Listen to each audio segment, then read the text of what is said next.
하나님 말씀 사무엘상 16장 7절 우리 같이 읽겠습니다. 시작.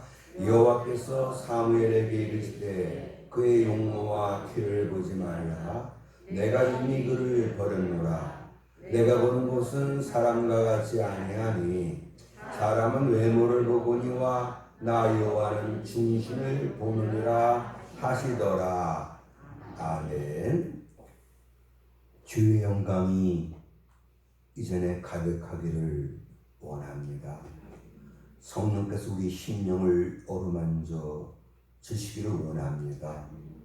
위로해 주시고 힘 주시옵소서. 약간 부족한 저희들 주님 붙잡아 주시옵소서. 무엇보다 잃어버린 하나님의 형상을 회복할 수 있게 해주시옵소서. 신성한 하나님의 성품에 참여하는 우리 모두가 되게 하소서.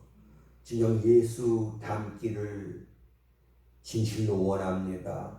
간절히 원합니다. 거룩하기를 원합니다. 사랑하기를 원합니다.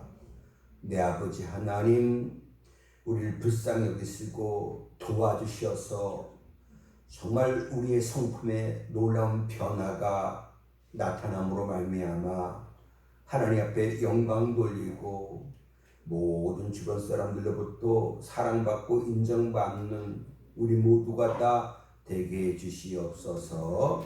주시는 말씀이 우리들에게 은혜가 되게 하실 줄 믿사옵고 예수님 이름으로 기도드리옵나이다. 아멘. 미국 해리스라는 여론조사 기관에서 미국인을 대상으로 조사를 했습니다. 인생에서 무엇이 가장 중요한가?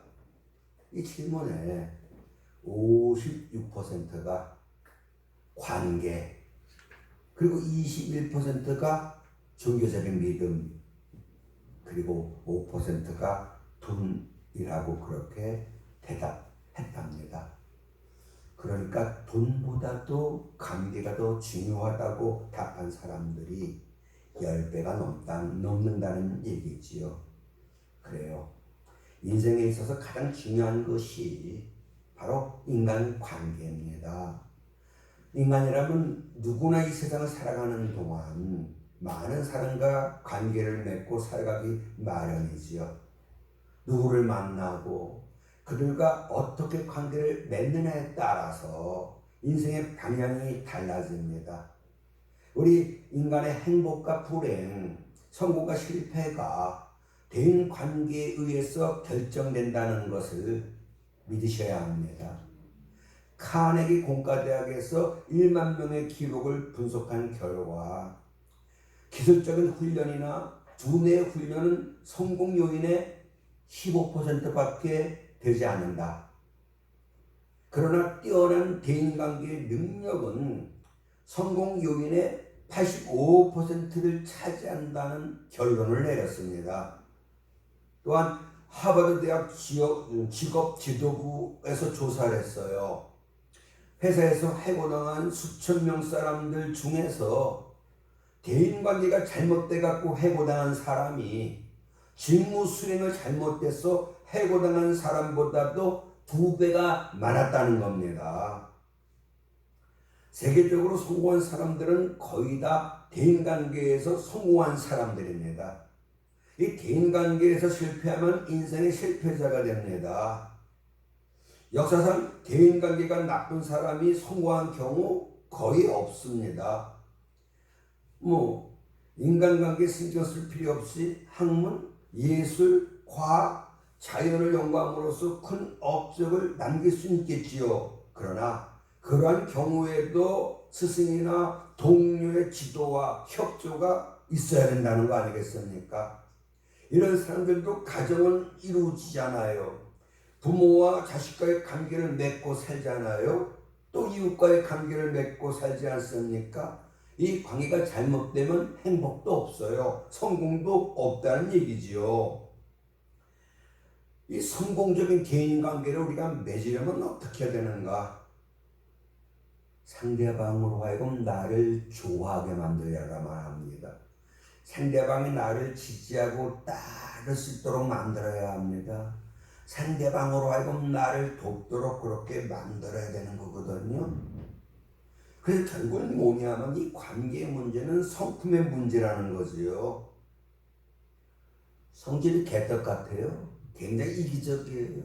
사람이 참 거칠어요. 참 못됐어요. 누가 그를 지지하고 따르겠습니까? 독불장군은 없어요.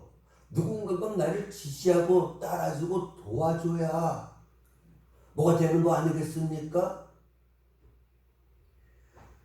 이 관계의 성패는 결국 성품에 달려 있어요.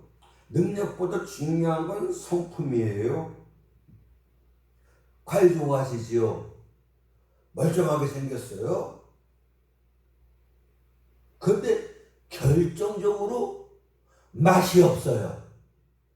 사람 겉으로 볼 때 멀쩡하게 생겼어요. 근데 속이 별로예요. 사람 같지가 않아요. 얼마나 욕심이 많은지요. 지 생각만 해요. 뭐든지 자기 편의 위주로 생각합니다. 지가 왕이에요. 누가 그를 지지하고 따르고 좋아하겠습니까? 다 떠나가 버리지요.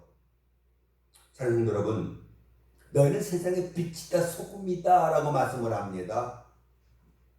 이 빛을 발해야 되고 맛을 내야 된다는 얘기인데요. 무슨 말씀이겠습니까?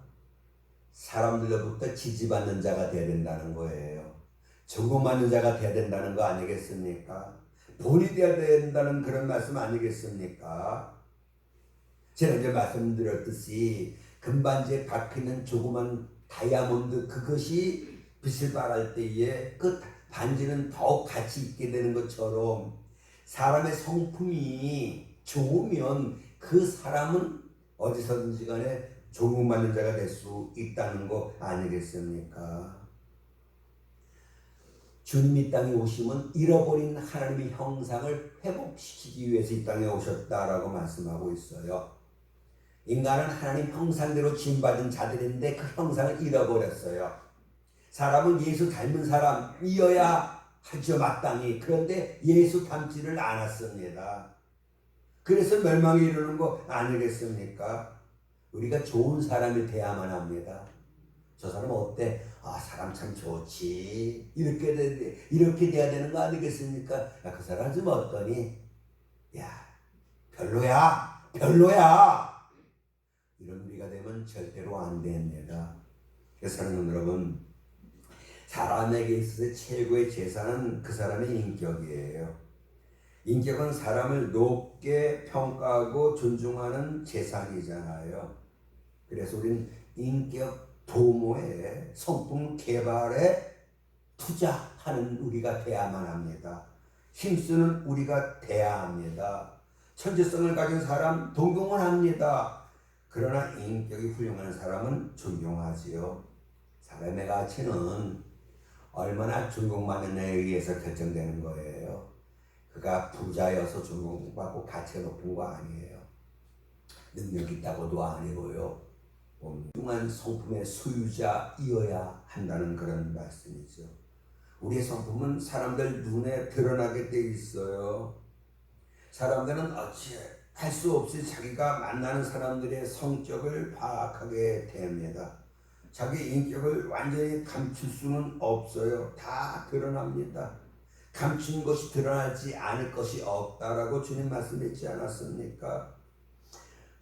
나이가 들면 들수록 성품은 더 중요해집니다. 그런데 전혀 신경 쓰지 않으니까 나이를 먹으면 먹을수록 고약한 늙은이가 되어버린다는 거 아니겠습니까? 이거 우리가 경계하셔야만 합니다. 나이를 먹으면 먹을수록 온화해져야만 합니다. 나이를 먹으면 먹을수록 거룩해져야만 합니다. 나이를 먹으면 먹을수록 겸손해져야 되는 거 아니겠습니까? 저절로 되어지질 않지요. 우리가 노력을 하셔야 돼요. 기도를 하셔야 돼요. 이 성품 아무것도 아닌 것 같지만 시간이 흐르면 큰 힘을 발휘합니다. 이 성품이 영향력이 되고 능력이 되는 겁니다. 이 성품으로 쌓지 않은 집은 무너질 수밖에 없어요. 사람의 지지를 받지 못합니다. 다 떠납니다. 저도 직장 생활 6년 이렇게 했어요. 전 대우 실업 다닐 때에 과장이 말입니다. 얼마나 사람이 고약한지요. 너무너무 힘든 거예요, 직장 생활이. 그래서 그만뒀어요. 그리고 이제 농심으로 다시 취직이 돼갖고 다니는데 거기 과장이 그렇게 좋을 수가 없어요. 인격적이에요. 함부로 사람을 대하지 않아요. 실수해도 크게 야단치질 않아요. 이렇게 하지 그랬니? 좀 조심하지 그랬니? 야, 참 멋있다. 나도 이 다음엔 나도 상관이 되면 저런 상관이 돼야 되겠다. 한때 그런 생각을 해본 적이 있습니다. 사랑하는 여러분, 그리스도인의 목표가 뭡니까? 예수 닮는 게 목표여야만 합니다. 신의 성품에 참여하는 우리가 되는 것이 최종 목표여야만 합니다. 그리스도의 장성 분량까지 자라가라. 이렇게 성경은 말씀하고 있어요.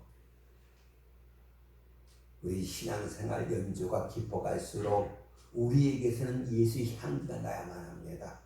너희는 그리스도의 향기다. 너희는 그리스도를 아는 냄새다. 그러니까 신앙생활 1년하고 또 5년하고 10년 이렇게 해가면서 우리에게서 무엇이 드러나야 돼요? 예수가 드러나야 돼요. 빌립이 예수님에게 아버지를 보여주세요 라고 말했을 때 예수님 뭐라고 대답하시지요? 나를 본 자는 아버지를 보았거늘 이렇게 말씀을 합니다. 하나님 영이셔요. 눈에 보이지 않아요.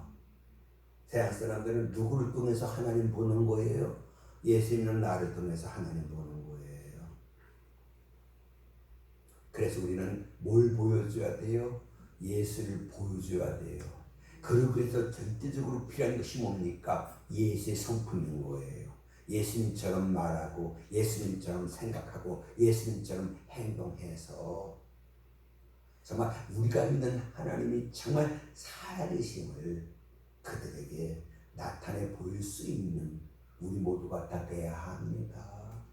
그런 의미에서 우리가 증인이라는 거예요. 우리 하나님 살아계심을 내 변화된 모습 통해서 주변 사람들에게 나타내 줘야 한다는 이 사명을 하나님께로부터 받았다는 걸 우리가 깨달을 줄 믿습니다. 근데 신앙생활을 계속 해가는데 성품이 전혀 변하지 않아요. 늘 그 모양이라면 문제 심각한 겁니다. 성도는 성도다워야 합니다. 성도다움은 하나님 닮은 성품으로 표현되는 거 아니겠습니까? 하나님은 사랑이시다라고 말씀을 합니다. 그 사랑이 하나님의 성품이라는 얘기겠지요. 이런 하나님의 사랑의 성품으로 인하여 우리가 구원받은 겁니다. 이와 같이 하나님의 성품으로 인해 구원받은 우리들은 반드시 이 하나님의 성품에 참여하는 자들이 되어야 합니다. 천국에 갈 때 뭐 가지고 갑니까? 변하는 내 성품 가지고 가는 거예요. 그러니까 우리 신앙생활의 최고점은 성품의 변화입니다.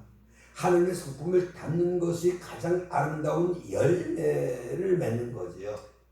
이것이 기적이고 이것이 은혜예요. 변하셔야 돼요. 고린도서 5장 17절 말씀 그대로 누구든지 그리스도 예수 안에 있으면 새로운 피조물이라고 말씀을 하고 있습니다. 새롭게 되셔야 합니다. 새롭게 되셔야 돼요. 그래서 주변 사람들이 야, 예수 믿더니 변했어. 예수 믿더니 변했어. 이런 말을 우리가 들어야 할 줄로 믿습니다. 이 성품의 변화, 인간의 노력으로 어느 정도까지는 이루어집니다. 그러나 하나님이 원하시는 수준, 하나님의 복 받을 수 있는 수준까지 나가기 위해서는 하나님의 도우심의 은혜가 절대적으로 필요합니다. 지난주에 말씀드린 그대로 이 성품의 변화는 하나님이 주시는 은혜의 선물이에요. 이 은혜를 누구에게 주십니까? 하고자 하는 자에게 주시는 거예요. 사모하는 자에게 주시는 거예요. 하나님 형상으로 새로워지기를 간절히 바라고 기도하며 노력할 때에 그때 하나님의 도우심의 은혜가 우리에게 주어지고 그래서 우리의 성품은 변화될 수 있다는 것을 믿어야 될 줄 믿습니다. 사랑하는 여러분, 성품의 변화 이것은 우리 신앙 여정에서 절대로 포기해서는 안 될 겁니다. 어떤 경우는 우리는 주님 닮고자 하는 그 열망을 잃어버리면 안 돼요. 성품보다 더 큰 파워는 없어요. 이 성품은 나이가 들수록 더 큰 영향력이 되는 거죠. 어릴 적에 철없어서 그렇게 봐줄 수 있어요. 근데 나이 든 사람이 그러면 참 웃기는 꼴뚜기예요. 변하셔야만 합니다. 전혀 자기 훈련을 하지 않았구나. 인격 도야를 힘쓰지 않았구나. 뭐 이렇게 되지 않겠습니까? 마태복음 14장 보시면 이 마음밭의 토양이 얼마나 중요한가를 우리에게 알려주지 않아요? 이 마음밭의 토양을 가꾸라는 말씀인데요. 그러니까 이 토양이 제일 문제다. 아무 데서나 열매가 맺혀지는 것이 아니라는 거예요. 열매 맺는 밭은 따로 있어요. 은혜 받는 사람, 복 받는 사람 따로 있다. 이 말씀인 거잖아요. 길가에 뿌려진 씨도 싹 내지 못했어요.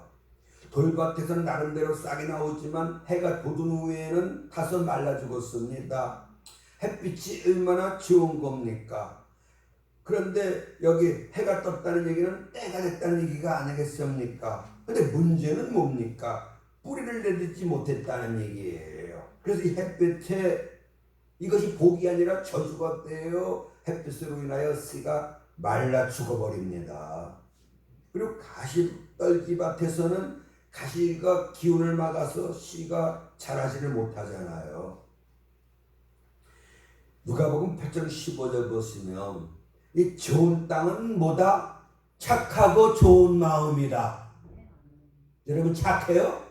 여러분 선하셔요? 여러분 마음은 좋아요? 인격적이셔요? 성품이 뛰어납니까? 결국 뭡니까? 좋은 신앙 인격자가 되지 않으면 받을 복이 없다. 이 얘기인 거예요. 맺을 열매가 없다는 거 아니겠습니까? 그래서 어떻게 해야 됩니까? 성경은 묵은 땅을 기영하라, 가라, 엎어라, 옥토로 만들어라. 로마서 12장 2절 심령의 변화를 받으라. 우리가 변하셔야 돼요. 근데 사람들은 환경을 탓하고 사람을 탓합니다. 난 안 그랬는데, 저는 안 그랬는데 내 환경이, 내 주변의 사람이 나를 이렇게 만들었다 얘기하잖아요. 착각입니다. 환경이 문제가 아니에요. 내 마음 같은 문제입니다. 내 성품이 문제고, 사람들은 타고난 기질은 어쩔 수 없다. 그래서 천성이다 이런 얘기를 하는데요. 그래서 이 천성은 하나님도 바꿀 수 없다. 여기까지도 얘기하지요. 그만큼 천성은 끈질기다는 말일 겁니다. 그러나 하나님은 하셔요. 사람은 못해도 하나님은 하셔요. 하나님이 우리를 변화시키지 못한다면 그분은 전능하신 분은 절대로 못 됩니다. 변화시켜주실 수 있어요. 우리를 고쳐주실 수 있어요. 아무리 못하고 거친 성질의 사람, 못된 성격의 사람, 고약한 성격의 사람도 예수 만나 은혜 받으면 부드러워지고 아름답게 변화됩니다. 뜻을 정하셔야 돼요. 내가 변하리라. 내가 새로워지리라. 내가 좋은 성품의 소유자가 되리라. 내가 좋은 신앙 인격자가 되리라. 이런 결단이 오늘 우리에게 있어지기를 주의 이름으로 축원합니다. 두 사람의 농부가 있었습니다.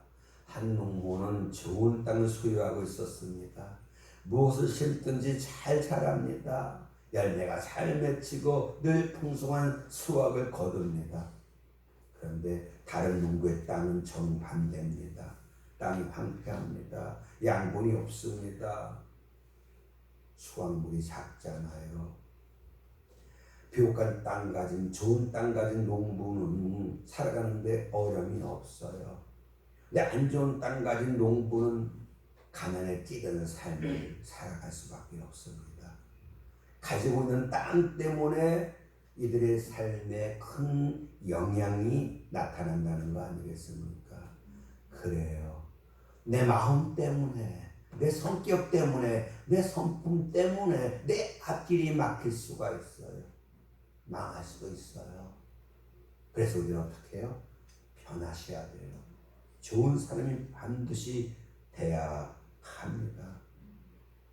자, 땅이 나빠요.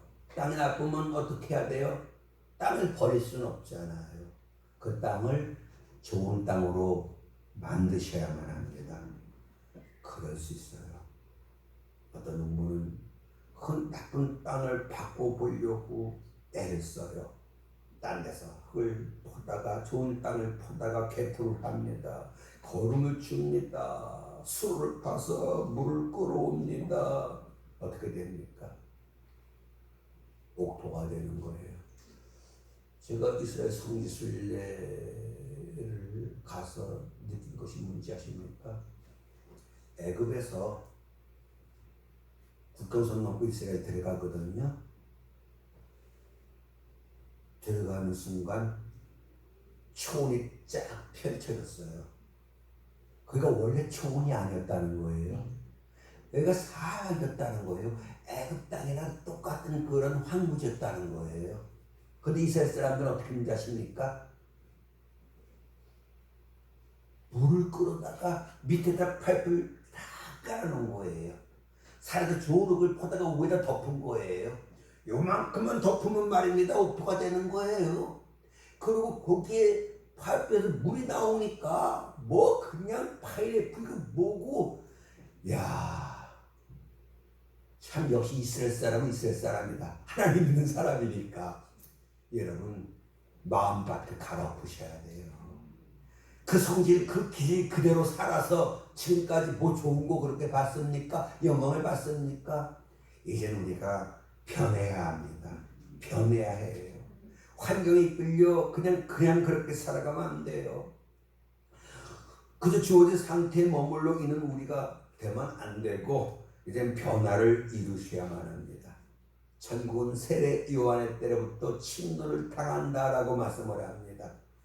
그러니까 하나님은 빼앗는 자가, 하나님의 나라는 빼앗는 자가 얻는다는 거예요. 그래서 어떻게 해요? 힘쓰라는 거예요. 힘쓰라는 거예요. 뭘 힘써요? 인격의 변화를 힘쓰셔야 돼요. 성품의 변화를 힘쓰셔야 돼요. 사람은 판단받을 수밖에 없어요. 저도 우리 아내도 우리 자식도 저를 판단하게 해요. 여러분도 저 판단하잖아요. 아, 유지아 목사는 이렇구나, 이런 사람이구나 판단하잖아요. 근데 저는 예수 믿는 사람이니까 그 판단에서 점수를 많이 받는 내가 되기를 내가 힘쓰셔야 해요. 바울이 그랬어요. 그래서 나는 날마다 죽노라 했어요. 나는 자신을 져서 복종시킨다 그랬어요. 왜요? 본이 돼야 되니까.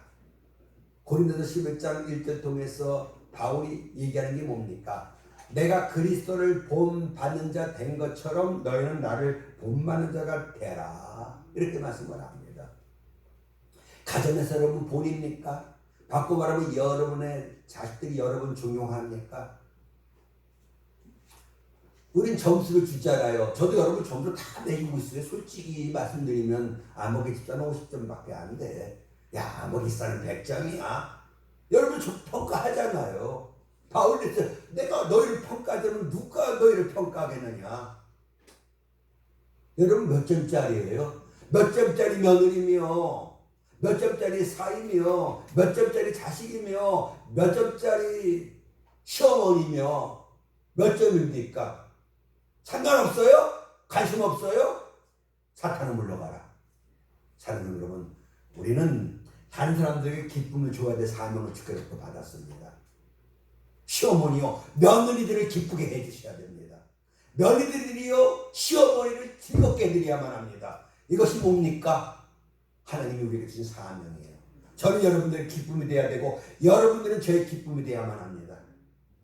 제가 고1 때 교회 나가고 고3 때 예수 만났어요. 그때 솔직히 말씀드릴게요. 저는 목사님이 하나님의 대리자로 그대로 믿었어요. 목사님 말씀 따라 살려고요. 목사님 기쁘게 해주려고 애 많이 썼어요. 집에 늘 전화가 와요. 제가 바쁘니? 왜요? 야, 너 와서 이거 좀 해라. 그럼 내 제쳐놓고 쫓아가는 거예요. 성도 여러분, 사람은 사람에게 기쁨이 돼야 돼요.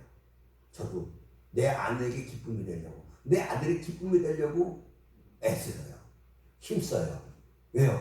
하나님이 그렇게 살라고 했으니까. 이거 여러분이 분명히 깨달을 줄 믿습니다. 우리가 이 땅에 온 목적이 뭡니까? 이 땅에 존재하는 이유가 뭡니까? 좀 더 많은 재산을 모으는 거? 좀 더 높은 명예를 얻는 거? 쾌락을 누리는 거? 그래서 세상 사람들 앞에서 폼 잡고 싶으십니까? 우리는 하늘에 속한 자들이에요.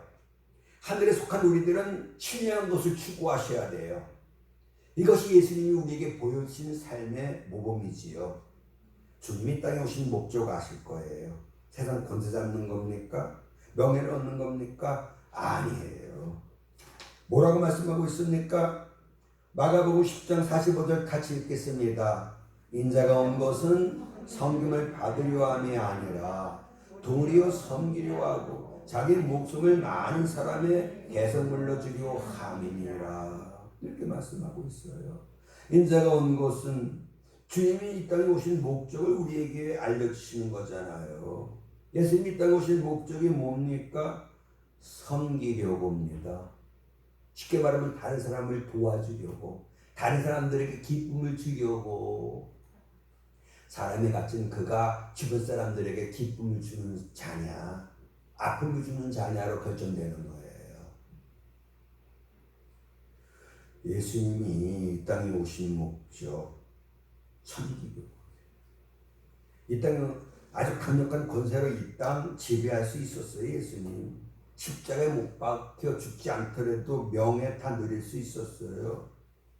만약에 그렇다면 예수님이 걸어가시는 삶의 발자취가 세상 사람들에게 감동이나 감화는 줄 수 없었을 겁니다. 오늘날 이 땅의 교회가 하나님께로부터 받은 사명, 잃어버린 영혼 구원하는 거 아니겠습니까? 영혼 구원을 외치면서도 오늘날 이 땅의 많은 사람들로부터 기독교인들이 손가락질을 당합니다. 그 이유가 뭡니까? 한마디로 돈이 안 돼요. 돈이 안 돼요. 그들을 섬기는 일에 실패해버렸어요. 그들이 더 이상 우리를 지지하거나 따르거나 존경하지 않아요. 왜요? 성의 불을 우리가 보지 못한 거예요. 그들을 진심으로 사랑으로 섬겨주지를 않았어요. 그들이 나 때문에 기뻐할 수 있게 해야 됐는데, 그들이 나 때문에 즐거워할 수 있게 했어야 되는데, 그러면서 보십시오. 오 형제여, 너로 인하여 내 마음이 기쁘게 하라. 우리는 뭡니까? 다른 사람들을 기쁘게 해줘야 돼요. 이것이 하나님 우리에게 주시는 섬김의 사명이라는 걸 여러분들이 깨달으셔야 합니다.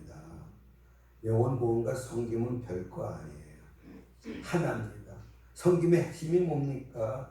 그들을 기쁘게 해주는 거예요. 그들에게 유익을 갖다 주는 거예요. 사랑이 뭡니까? 자기 유익을 구하지 않는 거예요. 물론 나한테도 좋아야겠습니다만 상대방에게도 좋게 돼야 돼요. 그야말로 윈윈. 이것이 그리스도의 정신임을 우리가 분명히 깨달을 줄로 믿습니다. 예수님은 우리에게 필요한 것이 무엇인지 아셨어요. 절대적으로 필요한 것이 뭡니까? 구원이에요. 그래서 이 구원을 우리에게 주시기 위하여 자기 목숨을 대성물로 내주셨다는 거 아니겠습니까? 내가 상대방에게 바라는 것이 있지요. 그리고 나 또한 상대방에게 바라는 것이 있어요. 남편으로서 아내에게 바라는 거 있잖아요. 또 아내가 남편 되는 나에게 바라는 거 있잖아요. 두 마리 토끼를 다 쫓을 수는 없습니다. 둘 중 하나를 내려놓아야 돼요. 뭘 내려놔야 되겠습니까? 너 내가 원하는 사람 돼가 아니라 내가 그 사람이 원하는 사람 되는데, 이거 하나 붙잡고 우리가 살아가야 된다는 거, 이걸 여러분들이 깨달으셔야만 합니다. 그래서 아무든지 나를 따르고자 하는 자는 자기를 부인하고 자기를 쳐서 복종시키고 자기를 십자가에 못 박고 그리고 나를 따르라, 이렇게 말씀했지 않았습니까? 기독교는 철저하게 이타주의예요. 우리 양과 염소의 비유의 결론이 뭡니까? 부익한 종이고 유익한 종이에요. 누구에게, 내 주변 사람들에게 부익한 우리가 되면 안 되는 거예요. 유익한 자가 반드시 돼야 된다는 거 아니겠습니까? 그래서 우리가 적극적으로 우리 주변 사람들 섬겨줘야 돼요. 도와줘야 돼요. 이 섬김은 명령이에요. 수단이 아니거든요. 이 섬김은 목적인 거예요. 해도 좋고 안 해도 괜찮고 그게 섬김이 아니에요. 하지 않으면 안 될 주님의 절대적인 명령이 바로 이 섬김인 거잖아요. 우리 베드로전서 2장 21절이거든요. 이를 위하여 너희가 부르심 받았다는 거예요. 뭘 봐요? 본을 보이게 하기 위해서 우리를 부르셨어요. 예수님도 우리에게 본을 보여주셔서 그 자취를 즉 본받게 하셨어요. 우리는 어떤 사람이 돼야 돼요? 예수를 본받는 사람이 돼야 되는 거예요. 예수가 우리의 본이셨어요. 본은 누군가가 따라오게 하려는 거 아니겠습니까? 예수님이 다녀오신 목적 두 가지예요. 구원 그리고 본, 어떻게 살아야 되는가를 본보여 주신 거잖아요. 사랑하는 여러분, 여기 에베소 5장 1절 같이 한번 읽어볼까요? 그러므로 사랑을 받는 자녀같이 너희는 하나님을 본받는 자가 되고, 우리가 어떤 사람이 돼야 돼요? 하나님 본받는 사람 돼야 돼요. 본받는다, 닮는다는 얘기예요.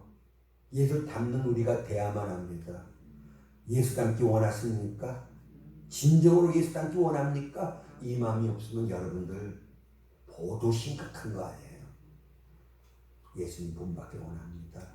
예수 닮기 원합니다. 오늘 부른 찬양대로 예수 닮기 원합니다. 진심으로 예수 닮기 원합니다. 이 마음이 우리에게 있는가를 주님이 보신다는 것, 이거 여러분 깨달아야 될 줄로 믿습니다. 사랑하는 여러분, 주님은 이 땅에 종으로 오셨어요. 에베소 2장 5절 보십시오.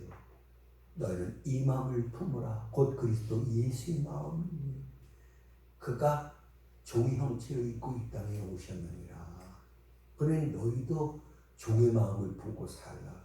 종의 마음은 뭡니까? 남 섬기고자 하는 마음이에요. 예수는 그렇게 공생애 동안 사람들을 섬겨주셨어요. 높은 자로서, 선생으로서 제자들 발달시켜줬지 않았습니까?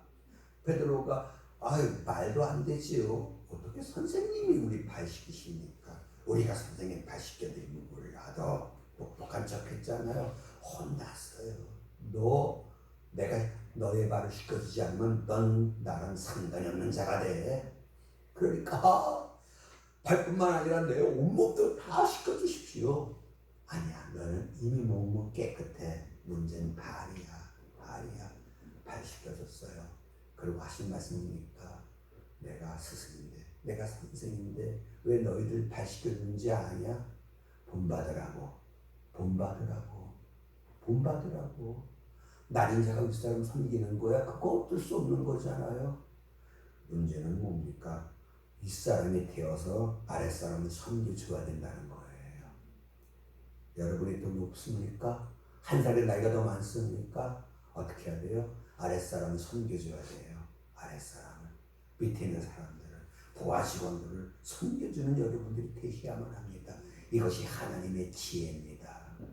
사랑하는 여러분, 에릭 프롬이라는 작가는 사랑의 기술이라는 책에서 이렇게 말합니다. 자기 마음에 드는 것이 없으면 그 사람을 사랑하지 않는다. 마음에 드니까 그 사람 사랑한다는 얘기 아니겠습니까? 자, 하나님은 어떤 사람을 좋아할까요? 당신 닮은 사람을 좋아해요. 에이, 아니 어떡할 거야 하나님은. 그런 사람, 나 닮은 사람이 좋다는데 어떻게 할 거예요? 우리 자식들 보고 아빠 똑 닮았네요. 기분 나빠요 그러면? 그러면 좋아요. 자식이 날 닮았다는데 싫어할 사람 없어요. 모르지 내가 못잘 처먹은 사람이라면 나 닮았다는 게 마음 아플 수 있겠습니다만, 성도 여러분, 오늘 본문 말씀 아니겠습니까? 나 요한은 중심 보셔요. 우리 인품 보시는 거예요. 사람은 야 오늘 대학 나가대, 야 재산은 얼마큼 아파트라도 있대니, 야 키는, 야 얼굴은, 이런 걸 따지잖아요. 하나님 노노노 아니에요. 하나님 뭘 보셔요? 중심 보셔요. 우리 인품 보셔요. 야 다윗의 인품이 얼마나 뛰어났습니까? 그 사울이 자기를 몇 번씩이나 죽이려고 할 때 그때마다 다윗도 사울을 죽일 기회가 있었습니다만 죽이질 않아요. 야 참 착해요. 참 진실해요. 오늘 우리는 어떻습니까? 온유합니까? 거칩니까? 착해요? 악해요? 겸손합니까? 교만합니까? 진실해요? 아니면 거짓됩니까? 부지런해요? 아니면 게으릅니까? 너그러워요? 아니면 인색합니까? 이타주예요? 이기주예요? 여러분 변하셔야 돼. 이제는 주님은 나는 온유하고 겸손하니 내 멍에를 메고 내게 배우라 이렇게 말씀하셨고, 내가 거룩하니 너희도 거룩하라 말씀을 하셨고, 너희는 빛의 자녀다. 빛의 자녀로서 너희가 꼭 빛의 열매를 맺어야 되는데, 너희가 맺어야 될 빛의 열매는 착하고 의롭고 진실한 거다. 여러분 착해요? 여러분 진실해요? 여러분 의로워요? 신앙생활 한 지 몇 년이지요? 바꿔줘야 될 때는 이미 지난 거 아니겠습니까? 이제는 변하십시다. 여기 마태복음 7장 17절 20절 이런 말씀 주님이 하셨어요. 좋은 나무는 아름다운 열매를 맺는다는 거예요. 못된 나무는 나쁜 열매를 맺을 수밖에 없다는 거 아니겠습니까? 좋은 나무가 나쁜 열매 못 맺어요. 못된 나무 또한 아름다운 열매를 맺을 수 없어요.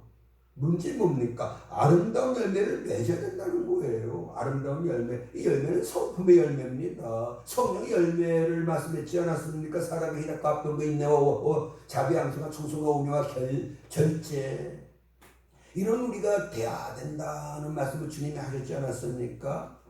이렇게 정말 좋은 성품의 신앙 기록자가 되지 않으면 주님이 찍어서 불에 던져버리겠다는 거예요. 이만큼 성품의 변화가 중요하다는 말씀 아니겠습니까? 그런데 그런 사람 되려고 애를 쓰지를 않아요. 그래서 오늘날 기독교인들이 지탄을 받고 있다는 걸 여러분들이 아셔야만 합니다. 타락한 인간의 본성 그대로 가지고 삽니다.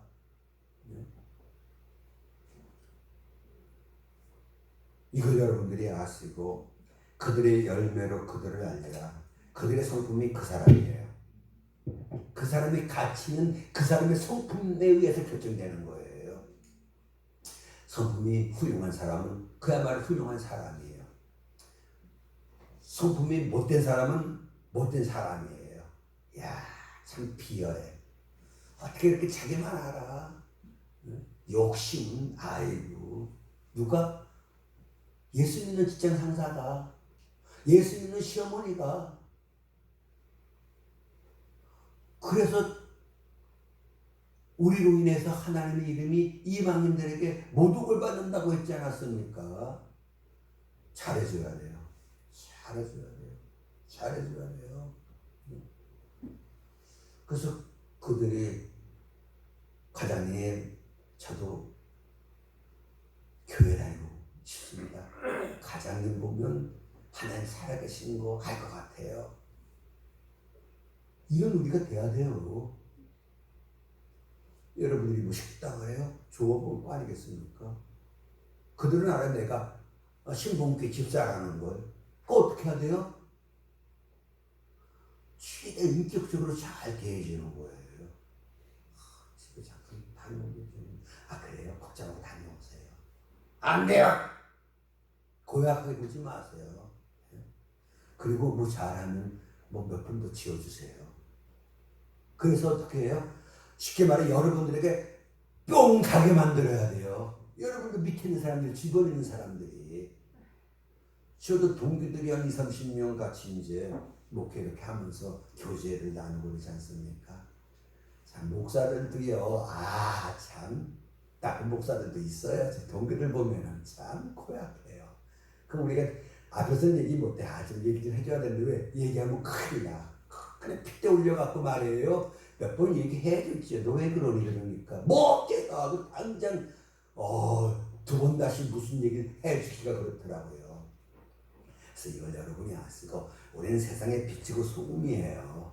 늦지 않았어요. 이제 나도 정말 우리가 주의 크신 은혜에 힘입고 변화된 모습 가지고 그렇게 살다가 나를 가지고 저 앞에 가는 왜 나? 거룩하게 변한 나, 좋은 신앙 기자가 된 나를 가지고 주 앞에 설 때에 주님으로부터 칭찬과 상급이 있게 될 줄로 믿습니다. 기도하시겠습니다. 나는 어떤 사람입니까? 정말 주님이 우리에게 요구하시는 것이 잃어버린 하나님의 형상을 회복하고 하나님의 그 아름다운 성품을 본받아 예수 닮는 우리가 되는 것이 우리는 하나님의 뜻이라는 것을 오늘 우리가 깨달았습니다. 예수를 내 삶에 통해서 주변 사람들에게 나타내 보일 수 있게 주시옵소서. 우리 하나님 정말 살아계신 하나님, 인격적이고 정말 사랑 많으시고 주오신 하나님이심을 예수 닮아 사는 우리의 모습을 통해서 저들에게 낱낱이 다 보여줄 수 있게 해주시옵소서. 그래서 정말 하나님께 영광 돌리고 우리 약속된 복 다 받아 누리게 하소서. 우린 세상의 빛입니다. 이 빛 비추게 하소서. 우리 착한 현실로 인하여 저희들이 하나님 앞에 영광을 돌릴 수 있게 해주시옵소서.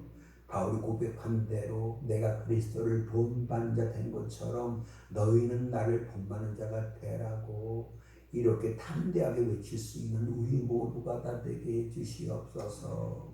본이 되게 하소서. 예수님처럼 생각하고 예수님처럼 말하고 예수님처럼 행동해서 우리 때문에 하나님의 이름이 이방인들에게 모독을 받는 것이 아니요 영광을 받을 수 있게 해주시옵소서. 감사하고 예수 이름으로 기도드리옵나이다. 아멘.